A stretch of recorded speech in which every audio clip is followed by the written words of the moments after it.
The 22nd of May, XRP will announce victory over SEC.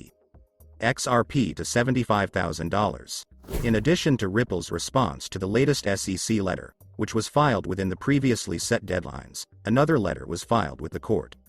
This time it was a joint letter from both sides, in which they ask for an extension of the deadline. Welcome to the Finance Up channel. If you liked this video, don't forget to like it and subscribe to the channel. Do you think the analysts are right about XRP? Write the answers in the comments. Giving away 500 XRP at the end of the week. One random subscriber will receive XRP coins. Take a look at the instructions in the comments section. All you need to do is write the word XRP, watch the video to the end, to like and subscribe. Both the SEC and Ripple want Judge Sarah Net-Byrne to extend the deadline for filing motions regarding attorney expenses, according to Dr. Metz's supplemental report. For the first time in the trial, the defendants and the plaintiff jointly requested a 2-week period to discuss and agree on the appropriate lawyer's fee in connection with the additional refutation of the report of Dr. Albert Metz. Today, the SEC and Ripple filed a joint motion to extend the deadline so that they can decide which fee is appropriate to cover the costs of the blockchain company's lawyer when filing petitions to re-examine Drive. Metz's reports. In accordance with the court order of April 19, 2022, the plaintiff and the defendants are still meeting and discussing reasonable compensation. Therefore, the parties jointly ask the court to extend the deadline by which any request for payment for the services of a lawyer must be submitted until May 27, 2022. The excerpt from the petition reads: #XRP community #SEC.gov. #Ripple #XRP parties file joint request for extension of time regarding attorney's fee connected to Met's supplemental report. This came less than a month after Judge Net-Byrne ordered the Securities and Exchange Commission to cover the costs that Ripple would incur in the process of resubmitting Drive. Metz's supplemental report. As reported, the Securities and Exchange Commission was authorized by the court to cover the fees of Ripple's lawyers in the process of representing expert testimony, since it filed an additional report by Dr. Metz on the last day of discovery. The Securities and Exchange Company is ordered to pay reasonable expenses of the defendants when filing a motion to strike and dismiss Drive. Metz. Judge Sarah noted in her April 19 ruling. Today, there are 2 changes in the course of the process at once, since 2 documents were submitted to the court. One of them is filed in accordance with the schedule. This is Ripple's response to a letter from the Securities and Exchange Commission, in which it states that William Hinman's emails are protected by attorney-client privilege. As expected, the response of Ripple's lawyers was filed on May 13, the deadline set by the court for filing. Ripple cites 4 reasons why the Commission's statement is incorrect. The protocol on this case indicates that Mr.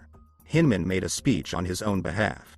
He asked his colleagues from the SEC for help on how best to formulate his remarks. Although some colleagues have discussed legal concepts in some of their responses, they do not make them, or other communications, attorney-client privilege.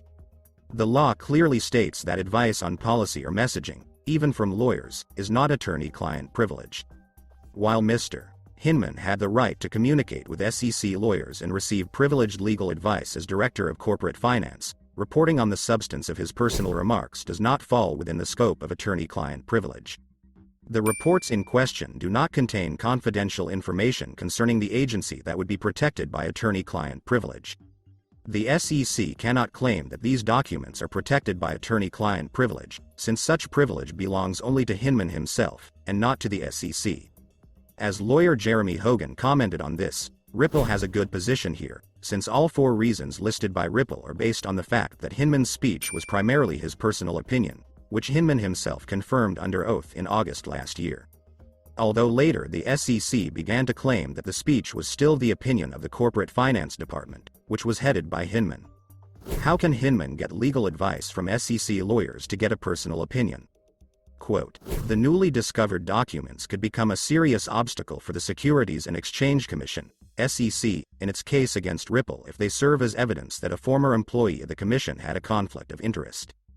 The nonprofit monitoring organization Empower Oversight Whistleblowers Research reported that it received documents from the SEC in accordance with the Freedom of Information Act, FOIA.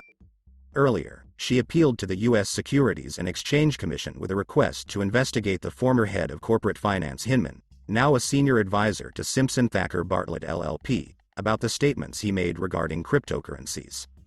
Empower Oversight Whistleblowers Research alleges that Hinman did not follow instructions given to him by the SEC Ethics Department to avoid conflicts of interest related to his financial interests in Simpson Thacker, including the firm's relationship with the Enterprise Ethereum Alliance. Hinman worked at Simpson Thacker prior to his tenure at the SEC and returned to the firm in January 2021 after leaving the agency at the end of 2020. In addition, according to the letter, Hinman continued to receive millions of dollars from Simpson Thacker in retirement benefits while working at the SEC and claimed that he repeatedly contacted the staff of the law firm. Quote, Hinman stated in his speech in 2018 that, based on my understanding of the current state of the Ether, the Ethereum network and its decentralized structure, the current offers and sales of Ether are not securities transactions. Quote, Empower Oversight received information indicating that the SEC Ethics Department warned Hinman when he worked at the agency to recuse himself from any issues that might affect Simpson Thacker, since he retained a financial interest in the firm while he worked at the SEC.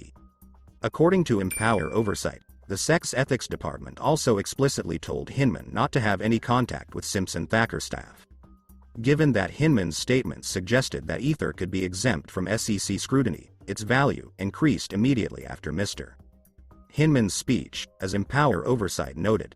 But in the same month, Hinman left the SEC, and in December 2020, the agency filed a lawsuit against Ripple Labs Inc., one of Ethereum's competitors, claiming that its cryptocurrency XRP was a security, which means that the company's offer and sale of XRP violated federal securities laws.